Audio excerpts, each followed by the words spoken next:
Welcome to Soulfull. Whether you're navigating challenges or celebrating victories, We're here to remind you that every step on your path is meaningful. I'm Tiff. and I'm Jess. So let's clear our mind as we fill our soul.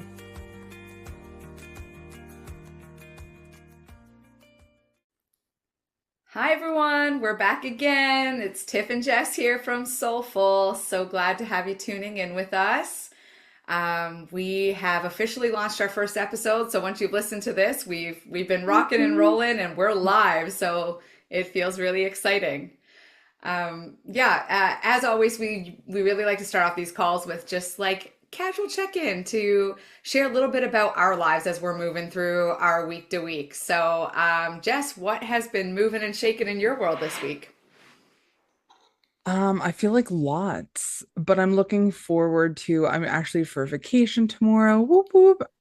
So of course, leading up to vacation, there's like a lot of things to like do and take care of, but it just felt really worth it this week because of what I get to do for the next week is just hopefully relax and recharge. So yeah, I brought Nova to the groomer this morning. So she's like all fresh and ready for like her week. And now after this, I get to go and get fresh and ready for my week. So yeah, just been doing lots of stuff over here. What about you? Well, I just want to say, I got an audio note from Jess, and she was like, I will have Wi-Fi when I'm away, but just in case I'm on top of a volcano or something. And she was so casual, and I'm still thinking about it. So, can't wait to see some pictures. Maybe you can share with us if you see any picturesque scenery, Mhm. and I'm sure you will. Yeah, exciting. Mhm. Well, as Jess knows, but perhaps some of you don't know, I'm really glad we're recording this today and not earlier in the week, because earlier in the week I was not functioning. I felt called to do a liver detox this to kick off the new year.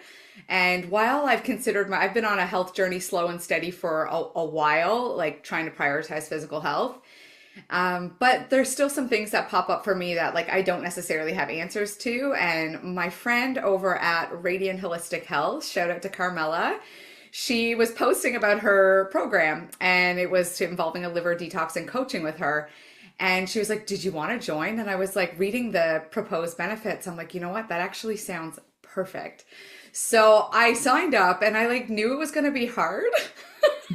Hmm. But I didn't know just how hard it was going to be at first. By day 3, I got up and I came downstairs, and I was like, told my family, I was like, that's it. I'm quitting. I can't do this. I cannot continue. It is terrible. Anyway, I did persist. I had a little check in with Carmela, and I was like, this is what's happening. Like, is this normal? And she's like, it is. It's just like indicative of your toxic load. And I was like, oh, okay.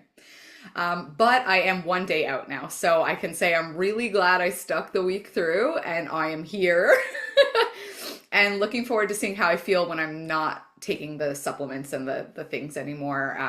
Because yeah, still having a few symptoms, but nothing too serious. So anyway, Yeah, I remember when you're like I remember those voice notes where you're like in the thick of it, and I was just remember like, oh my goodness, like sounding so tired. But I think there's a really cool thing with fasting. Like obviously it heals our body, and like I know there's so many like different like benefits to it, and also there's like a part of like a discipline to it as well, right? Which I think feels really good.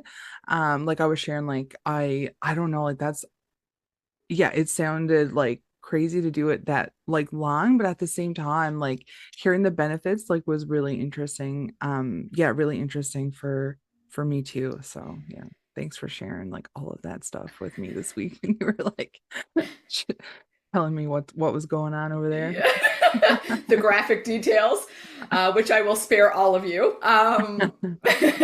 Yeah, no, yeah, you were like, "Are you fasting till Friday?" I was like, "Oh no, no, no." But the fasting was long, and I've had to fast for like blood work and things like that, but I've never committed to fasting multiple days. That was a Mhm. brand new experience. So, I will say, if anybody is intrigued by this, or you're like, maybe I want to detox my liver, I'm going to link her socials in the show notes so that you Yeah, can head over. She's fabulous and very kind, and yeah, she's very knowledgeable. So, awesome.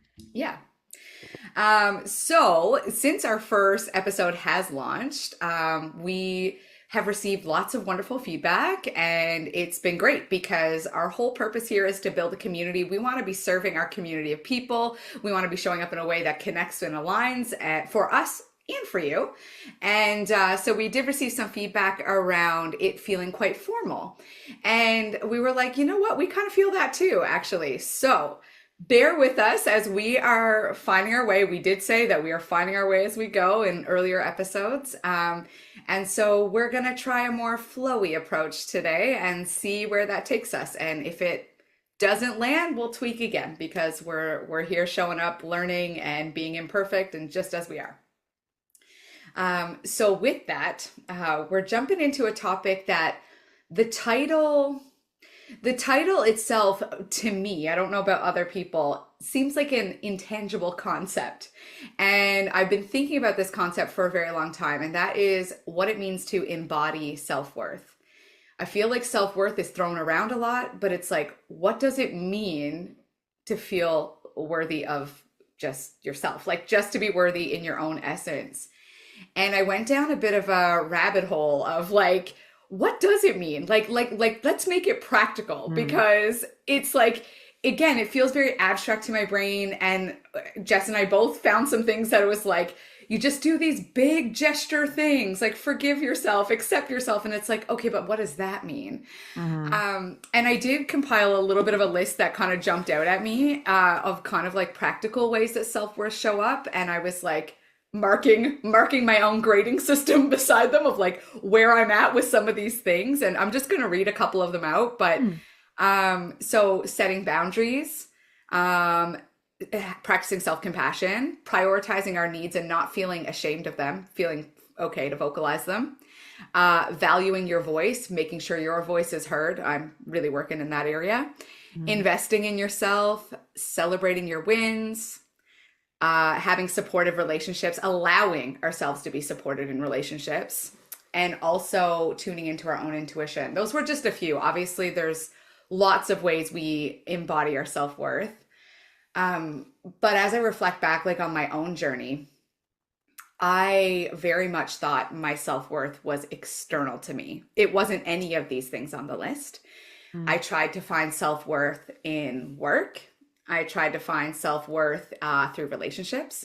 I tried to find self worth through how well I could do something, Mm. how much I could do, how good of a mom I am, the partner I am, how I look, how skinny I am. You name it. If it's external to me, I've given it a go. And what I've come to realize is that every time I'm externalizing this thing for myself, I always come back empty and depleted. And it's not going to fulfill me. It's not going to sustain me because it's not coming from within myself. And Mm. when I think about this list kind of here in front of myself, where I've put in a lot of work on some of these categories, I'm like, okay, well that makes more sense because yeah, if I'm valuing my voice, if I'm speaking up, if I'm honoring my energy, and I'm telling myself I'm worthy regardless of what else is going on around me. So, with that, I'm just wondering because self worth is like again a big umbrella topic. I'm just wondering, Jess, like anything from that list jump out from you for you, or like, uh, do you, yeah, just what resonates when you think about self worth? Yeah, like yeah, like I think it's interesting because when I read self-esteem versus self-worth, like for me first was like, um, I'm like, what's the difference? Right. And so even, yeah, and that was just, this week. And so I think things like they have a relation, obviously, right? I do believe that self-esteem, um, feeds into self-worth and then vice versa as well. But to kind of look at it from a frame of like self-esteem being how we feel about ourselves, I guess more based from like external like sources, and then self-worth, I guess when I think about that is like our core value, like what value we have as like a human, I suppose. And so when I heard you talk about embodying self-worth like through, and I wrote some of them down because I will never remember everything, but yeah, like I'm just thinking around like prioritizing needs, setting boundaries, and and recognizing that we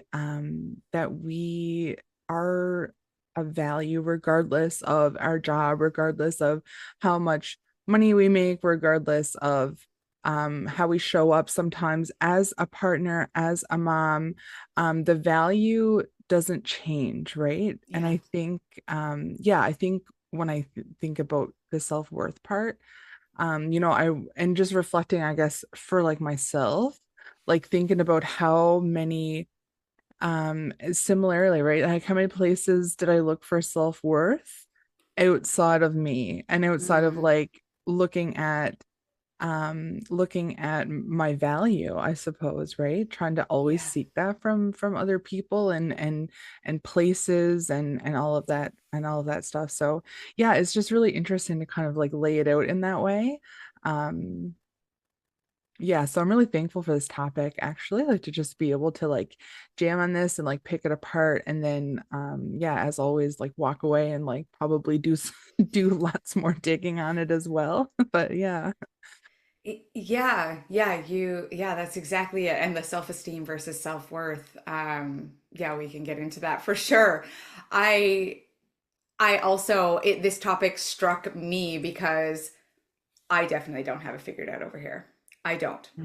But what I'm coming to realize is like as I start to put some of these things in the list amongst other things, like prioritizing my physical health, I think also for me really ties into my self-worth. Because if I'm taking care of myself, I'm showing myself I have value, I'm like, I Mm-hmm. matter. Yeah. Um, but I read an interesting quote and I can't source it, so sorry.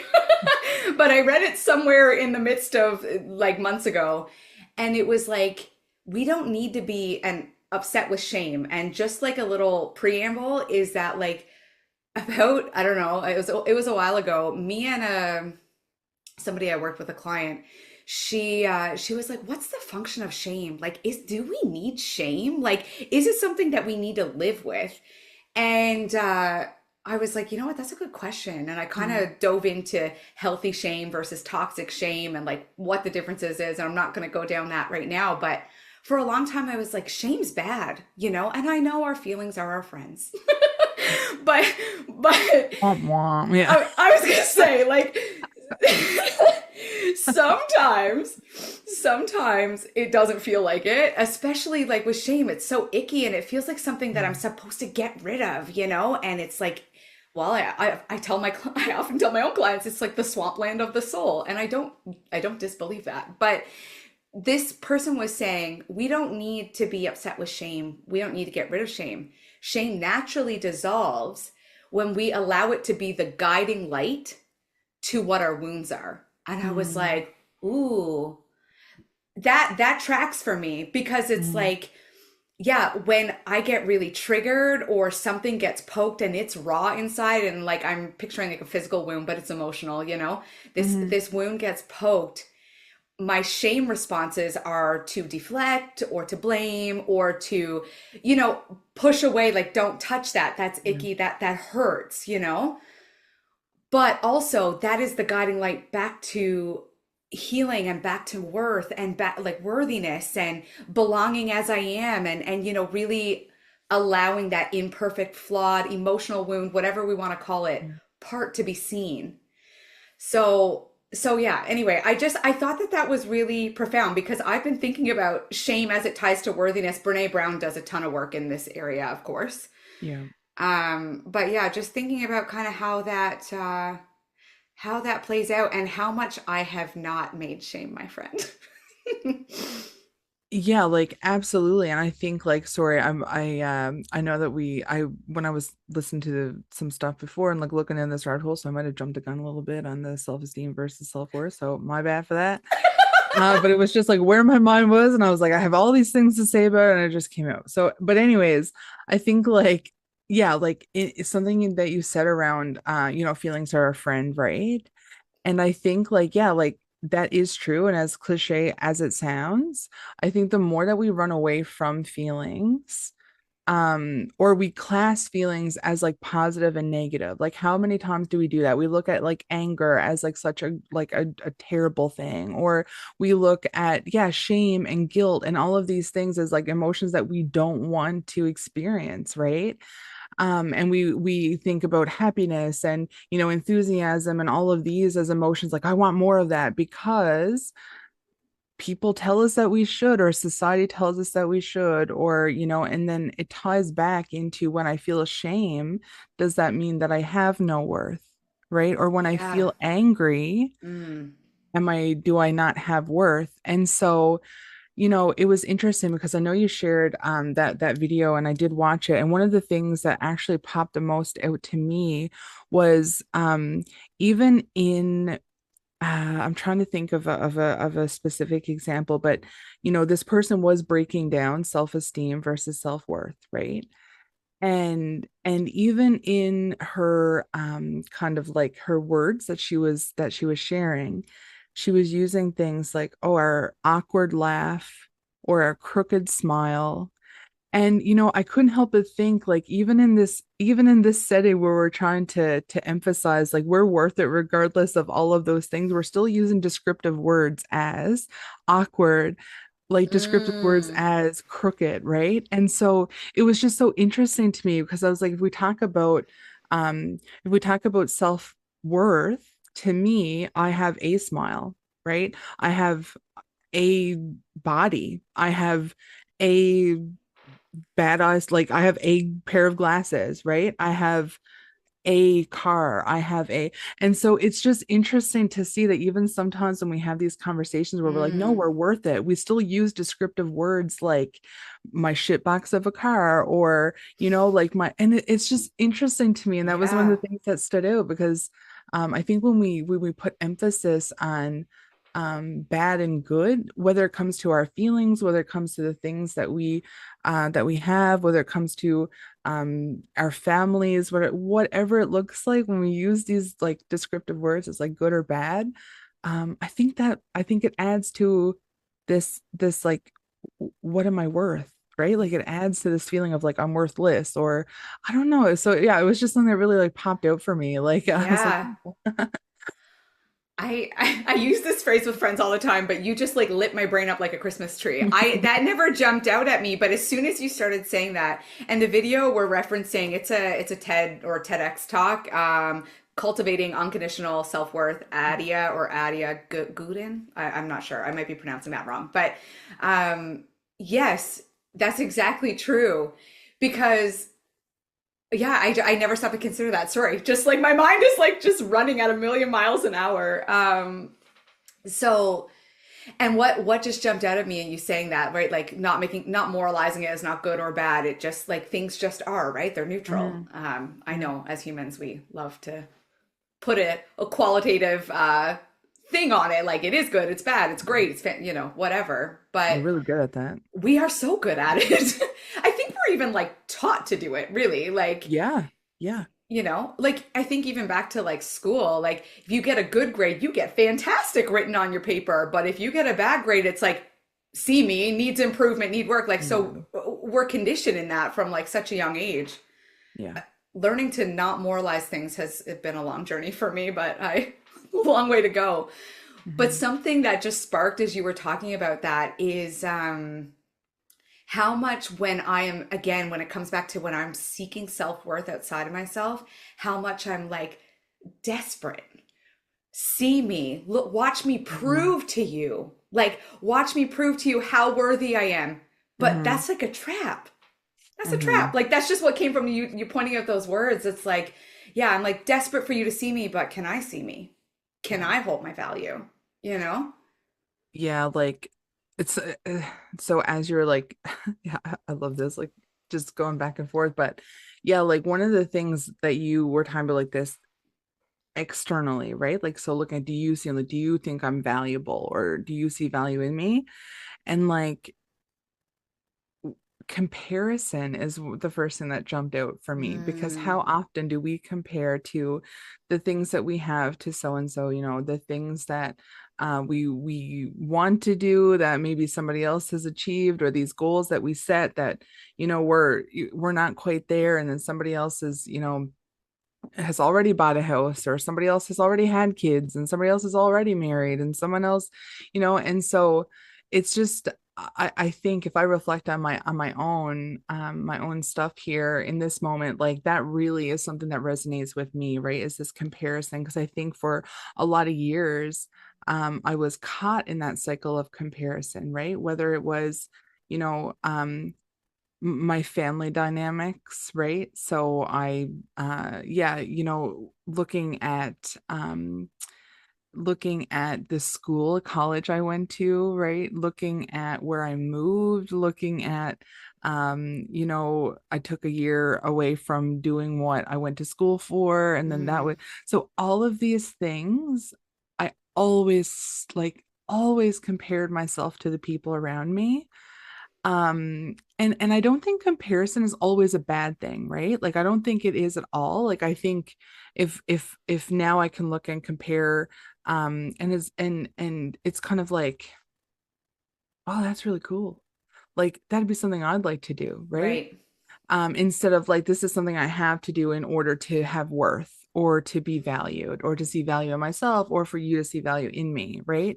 And so I think I think I am reflecting on how that has changed for me, and the narrative that's behind that is no longer from like a punishment kind of place, but from Right. like, I value myself enough that, yeah, I'm going to drink 4 liters of water a day, right? Hmm. I'm going to fill myself up with protein, like, all of these things, not because I hate myself. And I know we've talked about this. I don't remember what episode it was, but we've talked about it. It comes from a place of love when we see it Yeah. through a self-worth lens versus that, like, the self-esteem lens where it's like, I need to do this because I want you to see that I'm healthy, right? Or whatever. So Right. yeah, there was lots of really, like, yeah, lots of stuff happening in my brain. I swear I might be jumping all over the place, but yeah.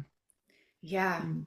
I think we share that. I'd like to call us like professional squirrels because our thoughts are just like I was trying to tell a friend, it's like I'm chasing them. I'm chasing my thoughts sometimes. I'm like, I see you. Let me catch it when I get excited and I get stimulated and lit up.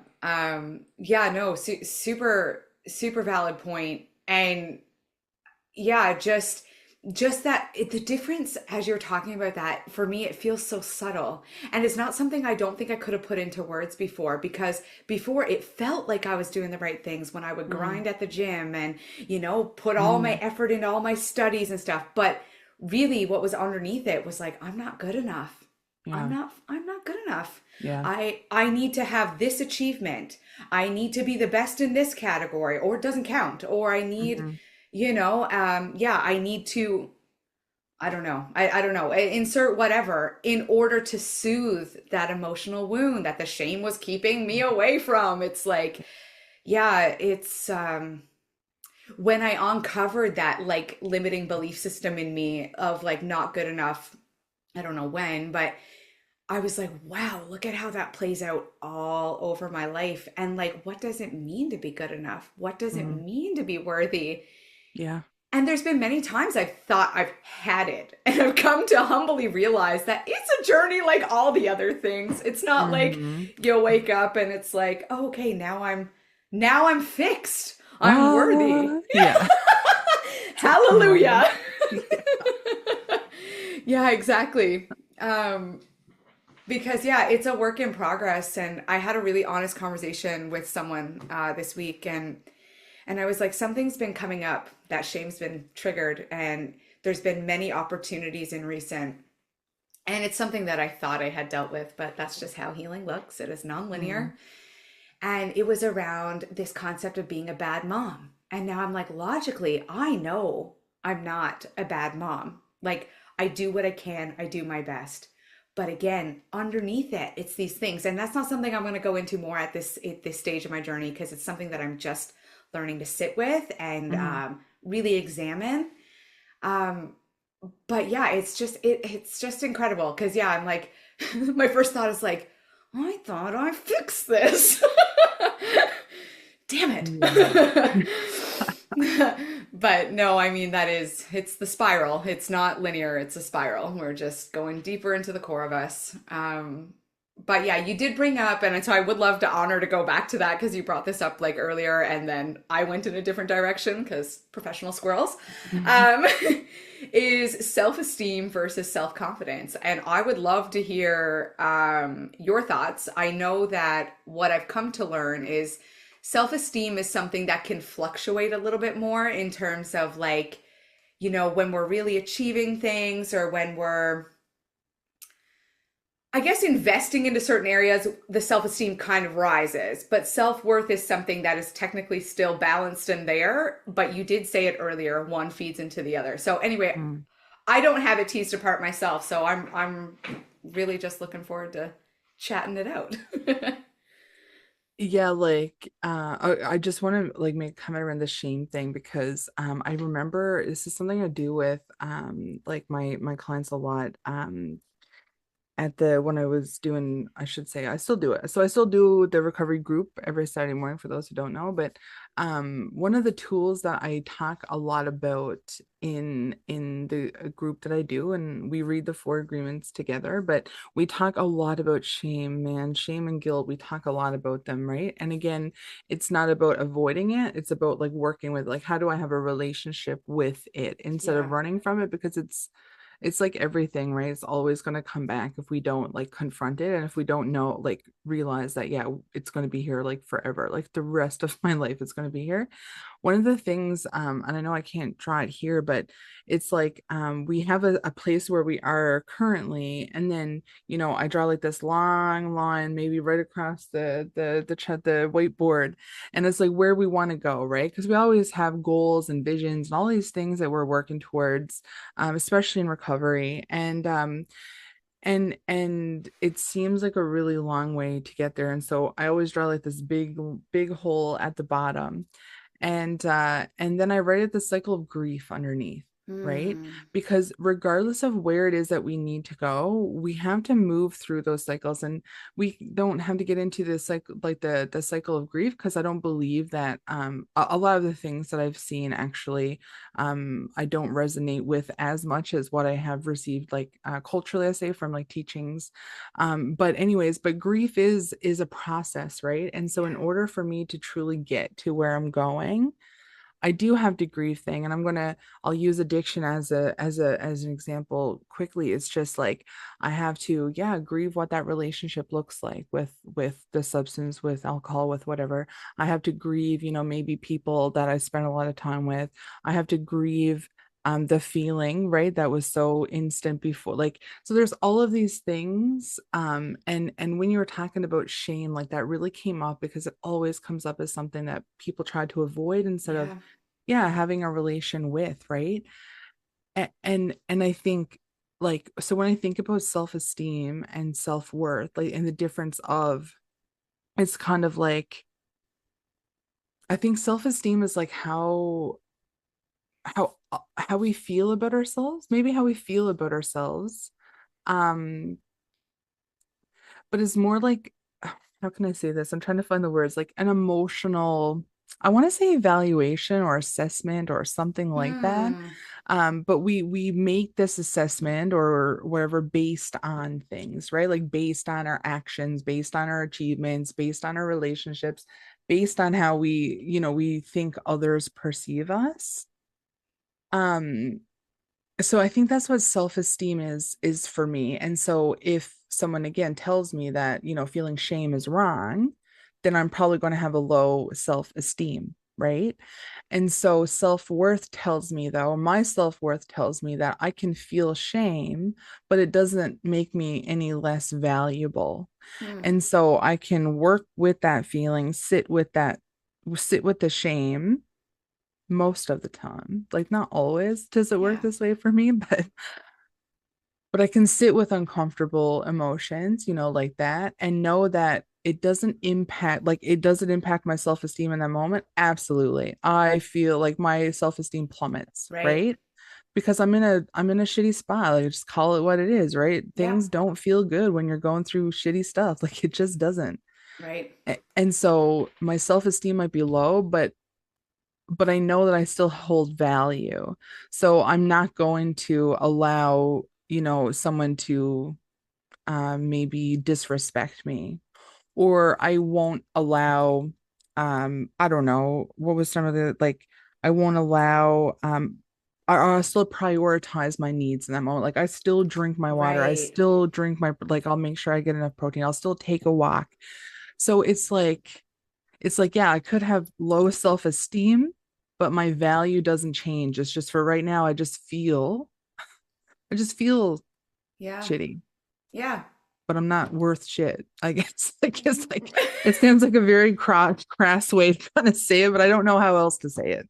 I actually love it said that way because it's a lot more absorbable for me anyway. Yeah, because that is kind of like how I've seen it as well, like it is this meter. I keep picturing a meter in my head, like that fluctuates. It goes up and down, but it doesn't change the value meter Hmm. over here. It's like, Yeah. okay, well, this changes, but this doesn't change. And for those of Hmm. you who are listening and not watching, I'm making gestures with my hands. But yeah, just that difference. And I think about like as you were sharing that, thank you. I also will have follow-up questions later in voice notes, probably about this grief diagram. Hmm. I have questions about that. Yeah, But just the season I just went through, like exactly what you just said. Yeah, my self-esteem was like it was low because I was like questioning the world. I was like, why are we here? Like this seems unfair. Like this seems what have I, what is it? But yeah, also, if anybody had checked in with me, I'm like, well, I'm just focusing on what I can do. I'm prioritizing my needs. I'm just showing up and being yeah, present and because that's right, the value didn't go away. The way you just broke that down was like so easy to understand. And I know that there's probably a lot more to both, because we're not sitting here saying we're the experts on self-esteem and self-worth. for sure. Yeah. But yeah, just the difference. And I just wonder to anybody listening, like, have you stopped and considered that? Like, have you stopped to even consider where is my self-esteem levels at? Or like, what is going on? Or like, are you trying to prove yourself? Do you feel not good enough deep underneath? Because like, I feel like we're all not so different from each other when it Yeah, comes down to the core of it. But yeah, I never stopped to consider, like, just to come back to that grief thing, I never stopped, not in those words, because of course, yes, when we have to grieve the things that we've lost or the things that we thought we should have or the things, the unmet needs, the missed expectations, and it's a really necessary process in a lot of healing modalities. But yeah, yeah, anyway, I still want to hear more. I want to hear more about your grief thing, but yeah, I don't. yeah. I think grief could be like a whole like freaking, I don't know, Series. like ten part episode, but um yeah, like, yeah, I won't go there. I won't go to grief. I No, won't go to grief. not today. Yeah, No. not today. Yeah. So when I think about like that list and of just some of the things, and I was, like I said, something that I've been working on for self-worth for a really long time is learning to use my voice because I'm going to speak more generally, but like when we go through things that are really hard and there's a lot of pressures to silence, Hmm. that really showed me the foundation of my self-worth was quite crumbly because it was like, the pressures came. And again, so I was just thinking about that. Like the pressures came and the foundation started to crack and crumble away. And I just sunk and I sunk. And what was interesting to me and I've been thinking about for a long time is how my body posture changed over that period of time as my self-worth started to plummet, plummet, plummet, plummet, plummet. Like it was, I don't want to say it was non-existent because again, it's not all or nothing, but Hmm. things were really, really low for me. I was hunched. I was Hmm. hunched over like this. I was compressed. And anybody who saw me, they're like, straighten up. And I'm like, I was so unaware of it, but it was like, and I know depression can also show up in similar ways too, but just to notice that connection to the body, like how the body carries the wisdom as well, when we're in Hmm. tune with it. Yeah. And when I feel, well, high self-esteem, like things are going really well and the emotional piece feels great, I am upright and I'm making good eye contact and I'm engaged, I'm present. And just the contrast to when I want to blend away into the wall, basically. And when, like, anyway, I'm not really going anywhere with that. That's just as you were talking, it just popped up. I'm like, oh yeah, just that connection to, again, so embodying self-worth, like our body also knows what that looks like. I feel I'm, again, no expert in that area, but yeah, like just it shows us there's signs. Mhm. Yeah. Yeah, I think physical health and yeah, emotional mental health is so like it's so interconnected, right? Like Yeah. I do believe that for sure. And I might have a question for you now. Yeah. I'm just thinking like in what you just shared, like so like using that example of like something was crumbling, do you think that was like self-esteem that was impacted or self-worth that was impacted? Yeah, the self-worth I had, yeah, because it I had been on a journey of trying to build it. So there was a little foundation there of Mm, like, okay, I see this a little bit. And I think it was both. mm, If I'm to answer here, and I'll reflect on this later, and if I have different thoughts, I'll let you know next episode. But um yeah, no, I'd be curious your insights too, but I think it was both because I had like I said, I had started doing work on that part, but it was it wasn't like, I don't know if I've used this word in this space before, but I know I used it in a coaching session with my coach. And I was like, it feels like an erosion. Like and it was slow. So it wasn't like just like this, mm, all of a sudden I was showing up differently, which is what makes me feel like it was more self-worth. It was like this right. slow erosion of my value because there were so many different external factors and outward judgments on me again as a mom. So it kind of played into that little bit, that part a bit. Mhm, And so then I started to, there a lot of self-doubt crept in, a lot of critical thinking, like critical voices and stuff in my head crept in. And then I became like my own worst enemy in my own head. And then I wasn't speaking out. I wasn't leaning into support. I wasn't setting mhm, boundaries. I wasn't doing any of these things, but it didn't just switch overnight. It was right. like I woke up like a year and a half later and was like, what's happened? Mm, And because I was in survival mode, I wasn't like prioritizing like mindfulness and presence. I look back with so much grace on that period of my life and hold that part of me tenderly because she couldn't. yeah. She was just trying to do her best, right? And so yeah, so I think self-worth, but of course I my self-esteem, I think that went fast. That Yeah. was like that meter just dropped really quickly, but then the self-worth, yeah, erosion's the word that comes up. But yeah, I'd be Yeah. curious insights for you too, as like if any. Yeah, like no, for sure. And that's helpful to kind of put it because I think, yeah, like that word erosion is something that certainly has resonated. Yeah, like it's like that gradual kind of like, yeah, like the gradual like cracking away or putting things, yeah, so that makes sense. Mm, Yeah, I guess, one of the things for me, yeah, one of the things for me has been, and I use examples of like, water and protein because, yeah, health, just general health is one of the things I focused a lot on. I would say even more recently in the last maybe year.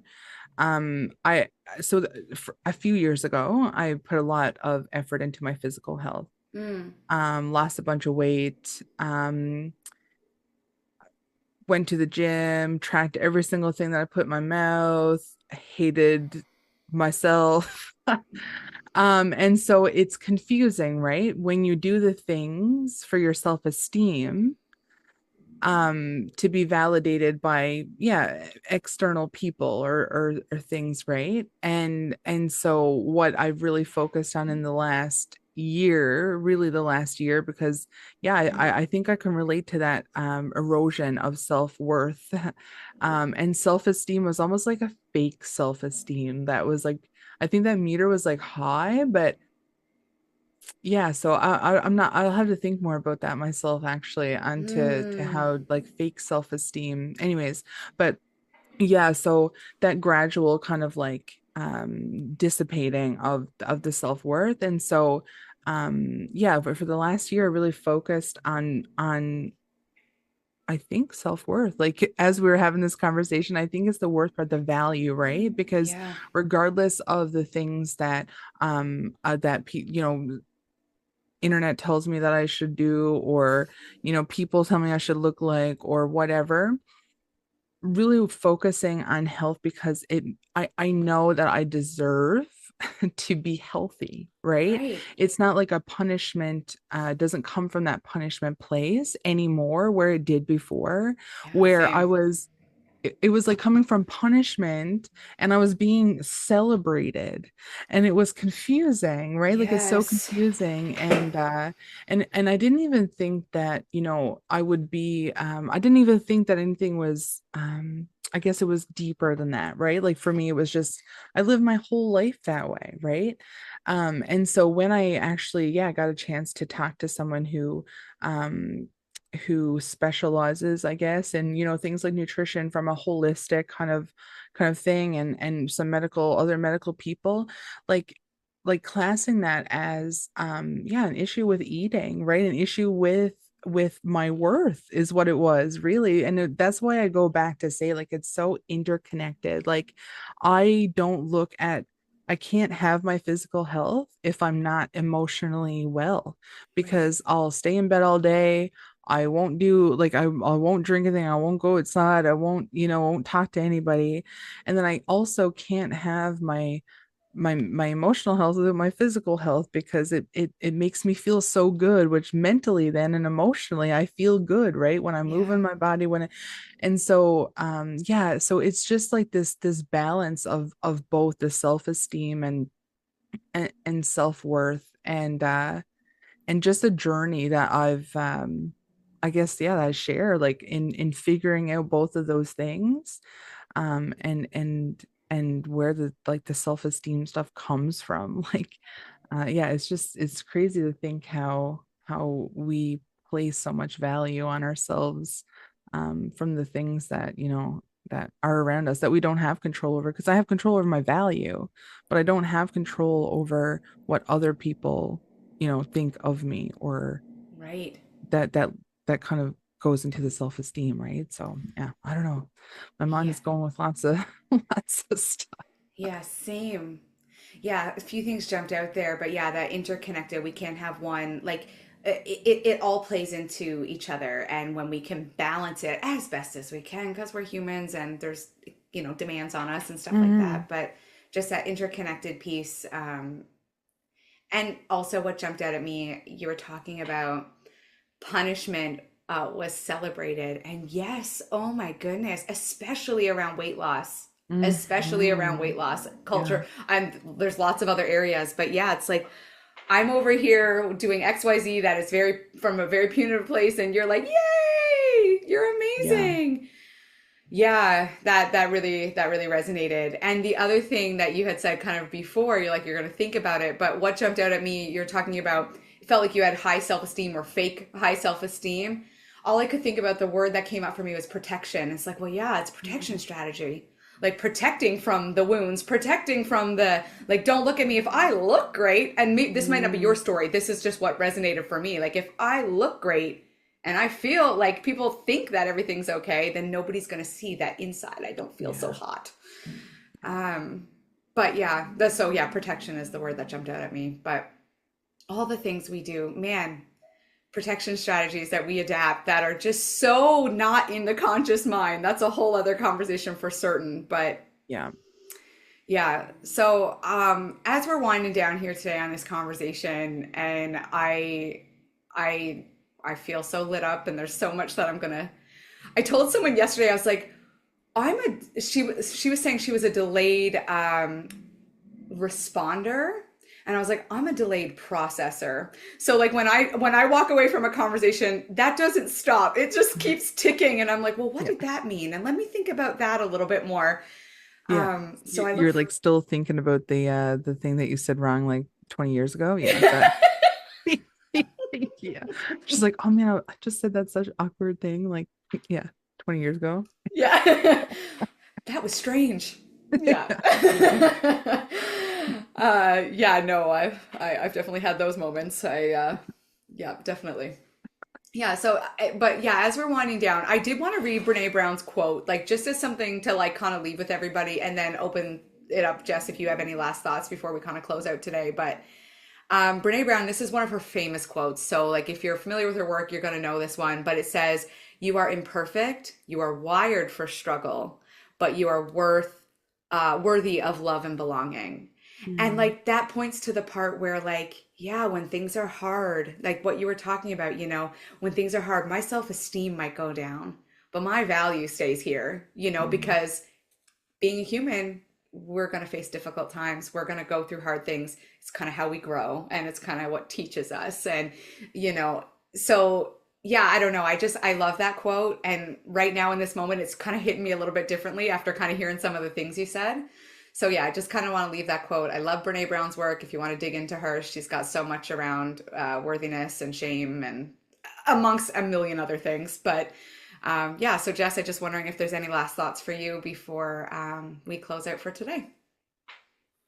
yeah, I think I love that quote, by the way. Thanks for sharing that. I think that yeah, I think that's a really and it just encapsulates, right? Kind of that we're worthy.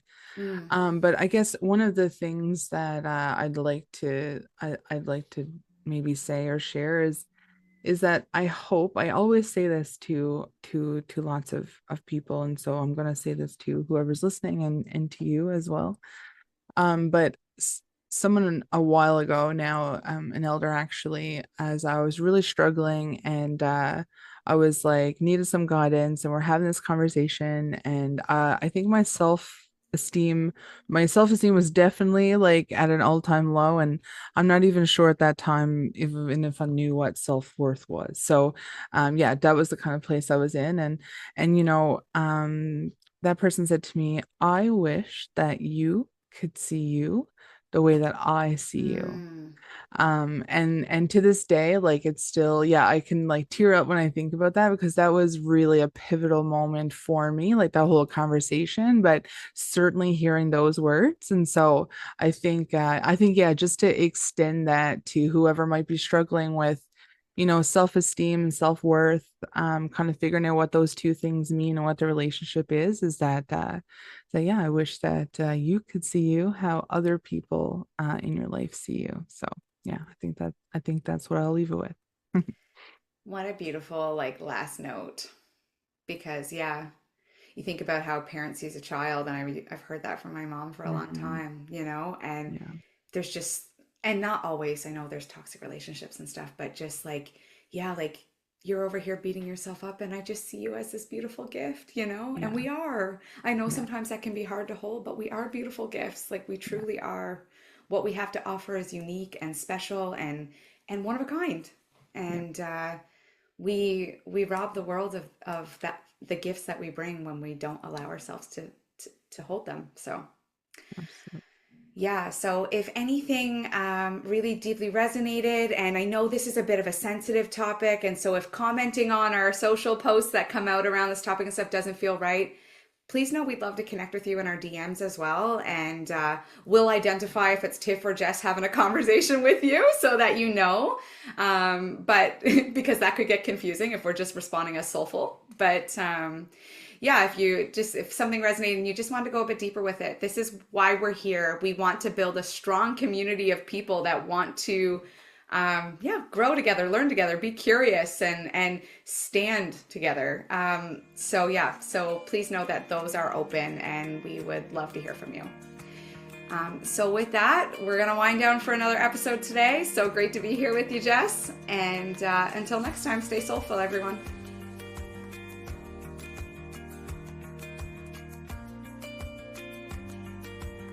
Thanks for tuning into Soulfull. We hope you found something meaningful to carry with you on your journey. And if you enjoyed today's episode and want to show your support, we invite you to subscribe, share the podcast, and leave a review wherever you listen. And if you're eager for more, you can connect with us on Instagram and Facebook at Soulful the Podcast for additional content and updates. Until next time, stay soulful.